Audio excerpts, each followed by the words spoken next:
They say when a man hides his truth, his silence starts to speak louder than his words. And that night, in a quiet corner of their living room, the truth didn't scream, it vibrated. Twice Lil Scrappy was sitting on the couch, TV flickering, in front of him, pretending to be invested in a rerun. But his eyes weren't on the screen. The brightness on his phone was turned all the way down, his fingers moving with a rhythm too fast for scrolling. It wasn't a scroll. It was a pattern. It was practiced. Like he was writing bars in his notes app, but this wasn't about music. This was something else entirely. Bambi sat across the room, not saying a word. But you know how a woman's intuition doesn't need sound. Just energy. Yeah, that's the sixth sense they don't teach in school, but every woman learns through heartbreak. And when Scrappy's phone buzzed, not loud, not dramatic, just a soft vibrations, Bambi heard it. No, she felt it. Her chest tightened for a split second. Her body knew before her brain did. She didn't snatch his phone. She didn't raise her voice. She walked past him cool, unbothered, like she was headed to grab a blanket. But just as she turned the corner, her eyes flicked back. That's when she saw it. On the lock screen, Kendra. I couldn't sleep either. Pause. Bambi stopped. One breath. That's all she needed to shift from peace to war. She turned back around. Slow, steady, not in rage but in precision. You texting her again? She asked, voice calm, dangerously calm. Scrappy's head snapped up. His eyes widened. That blank stare men give when they know they've been caught, but they still trying to run the confused play. Who? He said, blinking like a toddler, who just got caught with chocolate on his face. Don't play dumb, Bambi whispered. Your phone just told on you, and that's when everything changed. Scrappy tried to spin, it fumbled a few words. Reached for his phone but it was too late. Bambi moved first. Swift, clean. Snatched the phone right out of his hand like she was pulling receipts from a filing cabinet. Passcode, still her birthday. He never changed it, and what she found wasn't a one-time thing. It wasn't an old message, it was a thread, a full, emotional, nostalgic thread between her husband and a woman who should have been blocked, deleted, and buried in the past. Weeks of messages. Not days. Weeks, middle-of-the-night check-ins. Inside jokes that no one outside their history would understand. Heart emojis, memes, even a message that read, "You've still got that hoodie I left?" And Kendra replying, "Still smells like you." This wasn't curiosity. This was connection. But here's where it got wild, because Bambi didn't throw the phone. She didn't cry. She didn't even raise her voice. She pressed record, screen record on, voice recorder on, and then, under her breath like a warning, "You ain't slick. Let's make this go viral." She walked into their bedroom, shut the door, opened her close friends list on Instagram, and dropped the first bomb. No names, no photos, no receipts dash yet, just this. When a man says he's changed, check who he's texting at 1 a.m. The internet didn't need a full name. They had time. And baby. Within 12 minutes they were connecting dots like detectives. Someone zoomed in on Scrappy's reflection in the TV screen. Another fan matched the shirt he was wearing to a post from earlier that night. A third noticed Kendra was suspiciously quiet online and then suddenly unfollowed Bambi. That's when it spiraled. Bambi unfollowed Kendra, then blocked her, then deleted every photo of Scrappy from her profile. A fan tweeted, "I knew he was a fraud." Kendra been lurking since season 9. Scrappy, still in the living room, now banging on the bedroom door like it was locked with chains. Bam, come on, open the door. It ain't even like that. Kendra just going through something. She hit me up first. I didn't even say nothing bad. Bambi laughed. And then, reading aloud from the message thread, "Bet I might come grab it tonight if you up." She yelled through the door. That's you not saying nothing bad. Meanwhile, Twitter was on fire. Reddit threads popping off. Fan pages reposting clues, and blogs already drafting headlines. Scrappy, he panicked, went live. Mistake. He showed up with a hoodie pulled low, talking into the camera with that calm but cracking tone. Y'all don't even know the whole story. Ain't nobody cheating. This just people stirring drama. I'm trying to stay focused on my family. While he's saying this, the DMs were already trending, and then came the nuke. Someone leaked a screen recording from Kendra's side. "Scrappy, you're the only one who ever understood me." Kendra, "I still do." Scrappy, "Then stop pretending we ain't still something." BOOM. Within 45 minutes, it was everywhere. The Shade Room, Lipstick Alley, Urban Tea Daily, even Love and Hip Hop's official page. accidentally liked it before unliking an hour later, and Bambi, she was just getting started. She sat down at her vanity, hair freshly laid, ring light glowing, calm as ever. She opened Instagram, hovered over go live. She wasn't going to talk. She was going to press play, because what nobody knew, Bambi had voice notes, real ones, should have never left you. I still think about you every time I see her smile. You made me feel like me. These weren't vague texts. These were confessions. Love letters. Gasoline-soaked audio waiting for a match. Just as she was about to go live, her phone buzzed. Mama D. The message. 5 words. Don't do this. Not now. No emoji, no context. Just that. Was it a warning? A threat? A plea? Bambi paused, stared, then swiped it away. Because she wasn't protecting anybody anymore, she hit live the moment Bambi pressed go live. The internet paused, not in the literal sense, but the energy shifted, like everybody who had seen her close friend's story earlier suddenly felt it something major was about to drop. Within 60 seconds, the view count jumped. 15K, 37K, 62K, and then it happened. 89,000 people were watching. Fans, bloggers, castmates, even a few blue checks that had no business being there. Nosy exes, curious label execs, old cast members, a few verified trolls. Bambi sat there in perfect light, hair done, face calm, phone in one hand, the other hand slightly shaking, not out of fear, but rage controlled so well, it could cut glass. She didn't yell, didn't sob, didn't rant. She looked directly into the camera and said it. I'm not here to argue. I'm not here to drag. I'm here to let the man I married know I see you, and now, so does everybody else. Then she hit play. The voice that came through the speakers. Scrappy, clear as day, no background noise. Just his voice.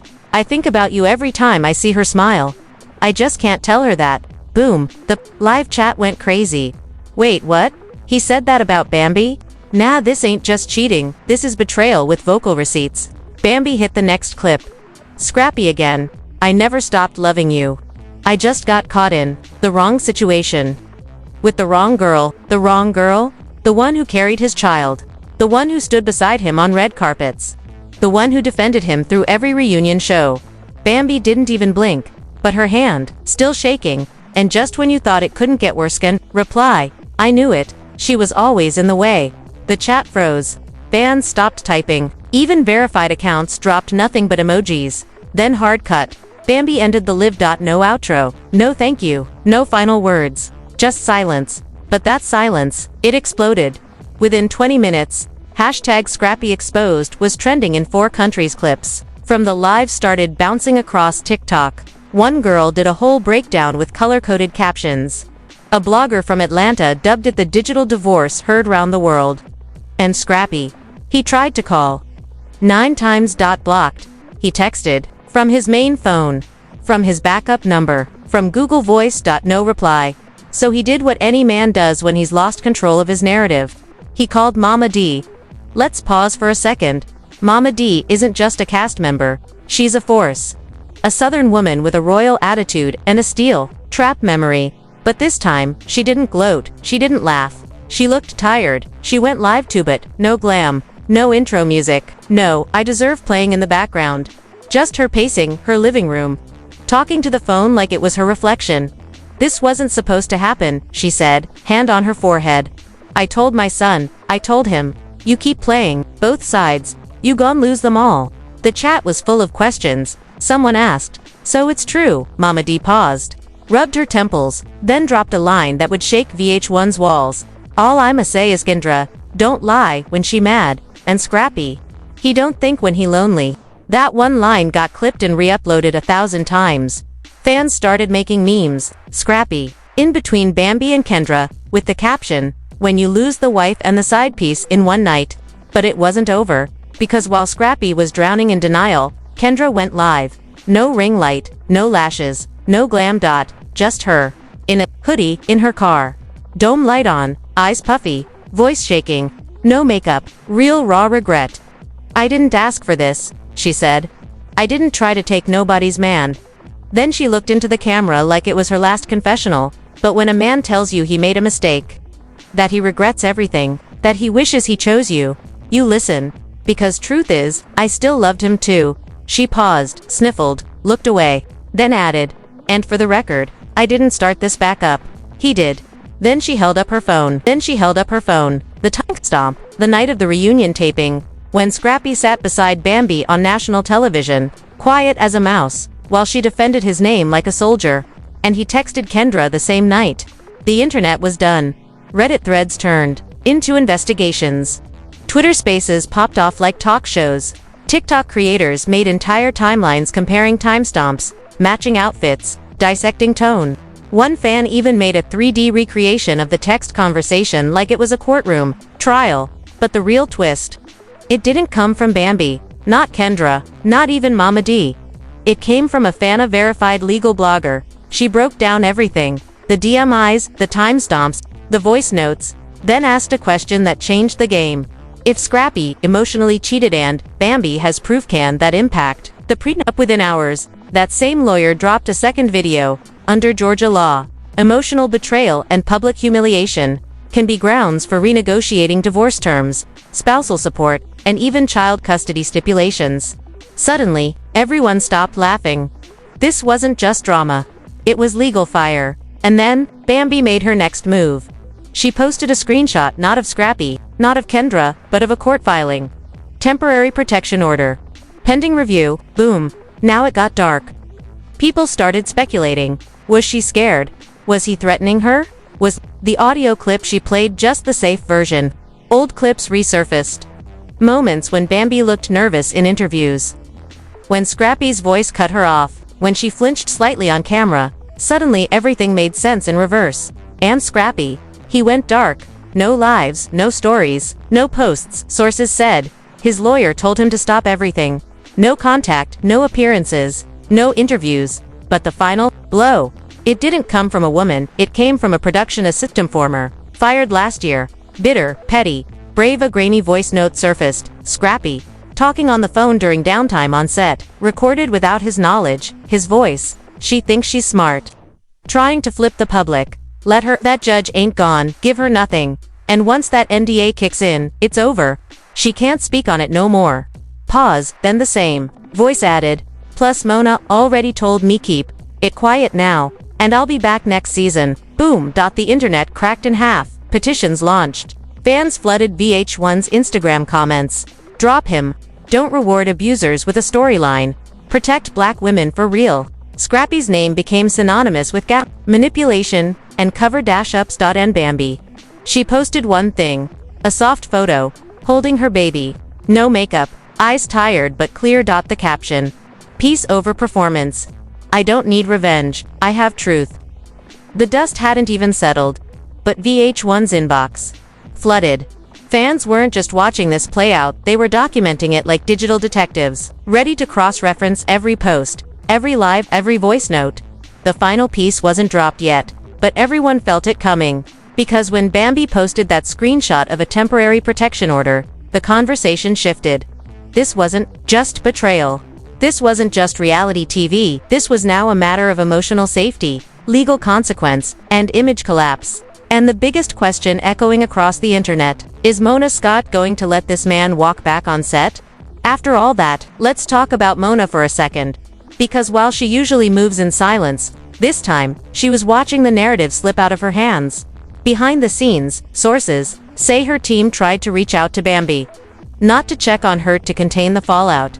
Meanwhile, fans were flipping reunion clips, seeing moments they hadn't noticed before. Scrappy giving Kendra a lingering look during a Bambi speech. Producers cutting to Bambi's reaction just before a panel vote. The subtle silence from castmates when Bambi mentioned therapy. Hindsight is a ruthless thing. And now, new voices were joining the conversation.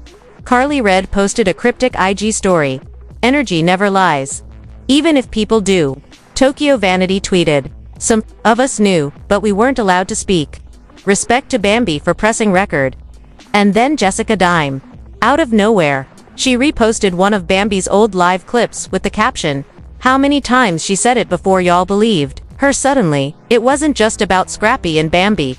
It was about a culture of silence, about how many women on set had been told to stay quiet to protect the brand. The male image, the fantasy of black love, sold in edited reunion segments. But now, The edits couldn't save him because what no one expected. Was that another voice note would surface. This time from a different woman. An anonymous account posted a clipped recording. Scrappy's voice, again same tone, same cadence. It ain't just about Bambi or Kendra. They both knew what it was. Ain't nobody innocent in this. Wait, they both knew. People started digging. Was there another woman in the mix? Then a second message leaked. I told you, once the season wraps, I'll come see you. Don't trip. Now bloggers were scrambling. Was this recent? Old? Deleted? Scrappy's private folder was becoming a Pandora's box, and now it was wide open. Bambi, she didn't flinch. She posted a video not of herself, but of her legal team walking into court. No caption. No location tag, just the clip. Fans knew the real war had begun. And court filings started surfacing. Redacted statements, mentions of emotional distress, public defamation, and most damning of unlawful intimidation via voice notes. One filing read, the respondent engaged in repeated communication with third parties that contributed to reputational harm and psychological duress to the petitioner and her dependents. That wasn't just tea. That was courtroom fire. And for Scrappy, this wasn't about followers anymore. This was about assets, custody, and future contracts. Then came the silence. Scrappy disappeared. No posts, no lives, not even a liked photo. Industry insiders whispered he'd been advised to settle quietly.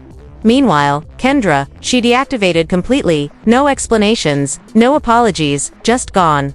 Fans speculated she was served too. Maybe not legally, but emotionally. Spiritually, she was done. And then, weeks later, when the world had nearly moved on, Bambi came back. Not to gossip, not to drag, to document. She dropped a YouTube video titled, "The Truth I Carried So Long," an emotional 30-minute sit-down. No ring light, no fancy production. Just her. A couch, her baby sleeping beside her, and a laptop filled with receipts. She played audio clips never heard before, showed the emotional toll. Talked about postpartum anxiety, talked about smiling through interviews while dealing with voice notes like, "Don't mess this up for me. Just play your role." She revealed she'd been trying to leave for over a year, but every time she pulled away, Scrappy used his public image to gaslight her into staying. Do it for the show. Don't ruin our storyline. Producers said we strong black love. Let them see the good side. She cried once. Not loud, just a tear that rolled slow, steady. Then she wiped it, smiled, and said, "But I hit record, and I'm not crazy. I was never crazy." The internet stood still. It wasn't viral. It was vibrational. Women in the comments shared their own stories. Men rethinking their silence. Producers, QUIETVH1 disabled their comments on reunion posts for the first time in years. Even Mona, the queen of spin, released a statement. A basic one. "We stand with women who speak their truth. Love and hip-hop is undergoing internal review." That, was it no names, no accountability? Just PR. But the fans. They weren't letting go. The petition to remove Scrappy from the franchise hit 500,000 signatures in 5 days. Bloggers refused to promote his mixtape. TikTok creators removed his clips from their mashups. Even Spotify playlists removed his songs from love and hip-hop collections. But here's what really sealed it. A. Leaked VH1 group chat. Screenshots surfaced at producers talking about editing around the scandal and possibly introducing a new cast storyline where Scrappy returns with a redemption arc. Fans snapped. So you want to give him a comeback arc while the woman he humiliated is healing in silence? One blog headlined it best. From love and hip-hop to damage and control, VH1's silence is its loudest statement yet. And Bambi. She made one final move. She posted a photo. No face, just her hand holding her child's. A sunrise in the background, the caption. "Truth doesn't scream, it stands. And when it stands long enough, it sets you free." This wasn't just a scandal, it was a blueprint. A reminder that behind every viral post, behind every filtered couples pic, behind every reunion smile, there are voice notes. There are tears. There are receipts. Sometimes it just takes one woman brave enough to hit record and say, "I'm not paranoid, I'm right." And now, the masks are off, the apologies are late, and the audio is louder than any reunion mic could ever be. Scrappy may still try to return. He may drop a song. He may post a black screen and write healing in cursive, but the world saw him. Unedited, unfiltered, exposed, and Bambi. She became what no storyline could script. A woman who chose peace over performance. A mother who chose silence only after truth was loud enough. A fighter who didn't throw hands. Hit record. Hit record.